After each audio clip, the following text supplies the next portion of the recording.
안녕하세요. 오늘 저희가 함께 살펴볼 주제는요. 항공 운송의 미래를 바꿀 수 있는 핵심 열쇠, 바로 지속가능 항공유, SAF입니다. 여러분이 보내주신 자료들을 보니까 2030년까지 전 세계 SAF 시장이 18,034만 톤까지 커진다고 하더라고요. 네, 엄청난 성장세죠. 그렇죠. 근데 이 연료 대체 어떻게 만드는 걸까요? 궁금하지 않으세요? 네, 그래서 오늘 저희가 그 생산 기술들을 좀 자세히 들여다보려고 합니다. 맞습니다. 현재 상업적으로 중요하게 쓰이는 기술 4가지, 그러니까 HFA, 피셔 트롭시 FT, ATJ, 그리고 좀 미래 기술이긴 하지만 PTL까지. 네, 그 네 가지를 중심으로요. 각각 어떤 원료를 쓰고 과정은 어떤지, 또 장점과 단점은 뭔지 한번 비교해 보고요. 비용 문제라든지 미래 전망까지 좀 짚어보면서 이게 여러분의 비즈니스나 관심 분야에 어떤 의미가 있을지 같이 이야기 나눠보면 좋겠습니다. 네, 좋습니다. 자, 그럼 바로 시작해 볼까요? 첫 번째 주자, HFA부터 가볼까요? 네, HFA, Hydro Processed Esters and Fatty Acids의 약자인데요. 이게 현재 SAF 생산량의 거의 95% 이상을 차지한다고 보시면 됩니다. 아, 95%나요? 거의 대부분이네요. 네, 가장 보편적인 기술이죠. 주로 폐식용유, UCO라고 부르죠. 이게 원료의 한 60% 정도 되고요. 아, 우리가 흔히 쓰는 그 폐식용유요? 네, 맞습니다. 그 외에도 동물성 지방이나 파뮤 같은 식물성 기름을 수소랑 반응시켜서 만드는 방식이에요. 그래서 이걸 뭐랄까 지방의 길이라고 부를 수도 있겠네요. 지방의 길이요? 재밌는 표현이네요. 기술 자체는 꽤 성숙해서요. 품질은 안정적이라는 장점이 있습니다. 근데 네. 아시다시피 폐식용유 같은 원료는 확보하는 게 점점 좀 어려워지고 있고요. 그렇죠. 요즘 많이들 찾으니까요. 네. 그리고 바이오디젤 만드는 쪽이랑도 원료 경쟁을 해야 하는 그런 문제가 좀 있습니다. 아, 그렇군요. 국내에서도 이 방식으로 생산하는 곳이 있나요? 네, SOE라고 SK에너지가 이 방식으로 만든 SAF를 대한항공에 공급했던 사례가 있습니다. 오, 이미 상용화가 어느 정도 된 거군요. 근데 폐식용유 공급이 한정적이라면 다른 대안 기술도 중요해지겠네요. 맞습니다. 그래서 다음으로 볼 게 PCO 트롭시, FT 방식인데요. 이건 원료가 완전히 다릅니다. 아, 그래요? 어떤 원료를 쓰는데요? 이건 쓰레기의 길이라고 할 만한데요. 쓰레기요? 정말요? 네, 농업 폐기물, 임업 폐기물, 심지어 도시 생활 쓰레기까지 정말 다양한 바이오매스를 원료로 쓸 수 있거든요. 와, 그게 가능해요? 네, 이 원료들을 아주 높은 온도에서 가스로 만들어요. 이걸 가스화라고 하는데요. 네네. 그 다음에 촉매를 이용해서 액체 연료로 합성하는 그런 방식입니다. 아하. 원료가 워낙 다양하니까 확장성이 크고요. 또 황 같은 불순물이 거의 없는 아주 고품질 연료를 만들 수 있다는 게 큰 장점이죠. 오, 장점이 많네요. 이것도 국내 사례가 있습니까? 네, 현대오일뱅크가요. 기존 정유 설비에 바이오 원료를 같이 넣어서 처리하는 방식, 이걸 코프로세싱이라고 하는데요. 아, 코프로세싱? 네, 이 방식으로 국내 최초로 FT 기반 SAF 생산을 시작했습니다. 초기 투자 부담을 줄이는 뭐랄까 좀 영리한 방법이죠. 기술 ATJ는 뭔가요? 곡물의 길이라는 별명도 있던데요. 네, 맞아요.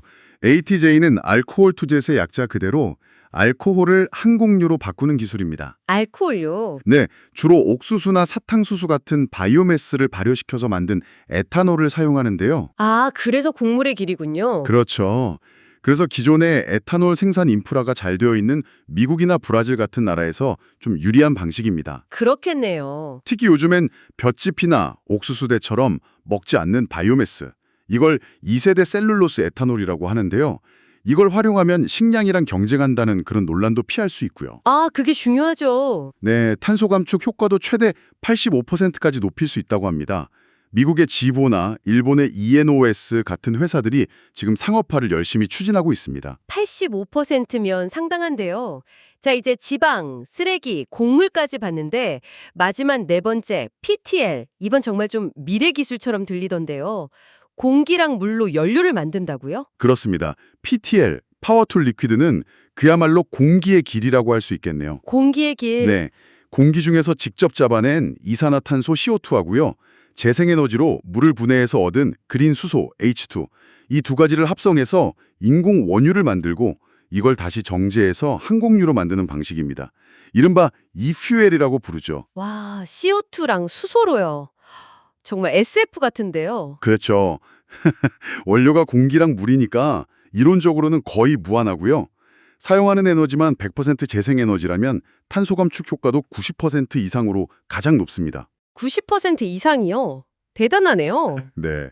그래서 EU 같은 경우는 2030년부터 전체 항공유의 0.7%는 반드시 ESF를 쓰도록 의무화했어요. 그리고 2050년에는 그 비중을 35%까지 높일 계획입니다. 와, 유럽은 벌써 의무화까지 하는군요. 네. 독일의 아트모스파이어 같은 회사들이 상용화를 준비하고 있습니다. 정말 혁신적인 기술들이 많은데 결국 문제는 현실적인 거 원료랑 비용 아니겠습니까? 정확히 보셨습니다. 현재 주로 쓰는 폐식용유 같은 1세대 원료는 아까 말씀드린 것처럼 공급량이 한정적이에요. 네. 결국에는 농업이나 임업 폐기물 같은 2세대 아니면 해조류 같은 3세대 원료로 나아가야 하는데 이게 아직 기술적으로나 경제적으로 좀 허들이 있죠. 그렇겠죠. 그리고 더 큰 장벽은 역시 비용입니다. 지금 SAF 생산 비용이 기존 항공유보다 적게는 3배에서 많게는 5배까지 비쌉니다. 3배에서 5배요? 와, 그 정도 차이면 쉽지 않겠는데요? 네, 특히 원료비가 전체 비용의 거의 70에서 80%를 차지하거든요. 아, 원료비 비중이 그렇게 높군요. 그래서 규모의 경제를 이루는 것, 또 기술 혁신으로 효율을 높이는 것, 그리고 정부의 어떤 보조금이나 세제 혜택 같은 정책 지원, 이 세 가지가 정말 필수적입니다. 이 대목에서 청취자 여러분께도 한번 여쭤보고 싶네요. 여러분의 회사에서는 이런 원료 확보 경쟁이나 높은 비용 문제를 어떻게 대비하고 계신가요? 네, 정말 중요한 질문인 것 같습니다. 이런 어려움들을 극복하려는 노력들도 물론 계속되고 있겠죠. 그럼요. 아까 말씀드린 현대오일뱅크의 코프로세싱처럼 기존 설비를 활용하는 방법도 있고요. 네네. 또 GS칼텍스가 인도네시아에서 추진하는 것처럼 HCFAA 방식이랑 폐기물 가스와 같은 여러 기술과 원료를 막 결합하는 그런 하이브리드 방식도 연구되고 있습니다. 아, 하이브리드 방식이요? 네, 거기다가 요즘엔 AI를 활용해서 생산 공정을 최적화한다거나 아니면 블록체인 기술로 원료부터 최종 제품까지 쭉 추적하면서 탄소 배출량을 투명하게 관리하는 이런 디지털 기술 접목도 아주 활발하게 논의되고 있습니다. 기술 융합이 활발하군요. 네, 정리해보면 SAF 생산 기술은 이제 HFA라는 단일 옵션에서 벗어나서 폐기물, 알코올, 심지어 공기와 물까지 활용하는 방식으로 정말 빠르게 다양화되고 또 진화하고 있습니다. 네. 물론 기술마다 장단점도 뚜렷하고 풀어야 할 숙제도 많지만 항공업계가 탄소 중립으로 나아가는 데 있어서 이 SAF가 핵심적인 역할을 할 거라는 점은 이제 분명해 보입니다. 그렇죠. 특히 지속 가능한 원료를 어떻게 안정적으로 확보할 것인가, 그리고 생산 비용을 어떻게 낮출 것인가 하는 이 두 가지 노력이 앞으로 더욱 치열해질 것으로 예상됩니다. 자, 오늘 SAF 생산 기술에 대해 정말 깊이 있게 알아봤는데요. 여기서 마지막으로 한 가지만 더 던져보고 싶습니다. 네, 어떤 걸까요? 이렇게 SAF 생산이 늘어나면요, 결국 한정된 폐자원이나 재생에너지를 둘러싼 경쟁이 치열해질 텐데 이게 항공업계뿐만 아니라 에너지나 화학 같은 다른 산업으로까지 번져나가지는 않을까요? 아, 그럴 수 있겠네요. 이 새로운 에너지 전환이 우리 공급망 전반에 또 어떤 우리가 예상치 못한 변화를 가져올 수 있을지 한 번쯤 고민해 보시는 것도 흥미로울 것 같습니다.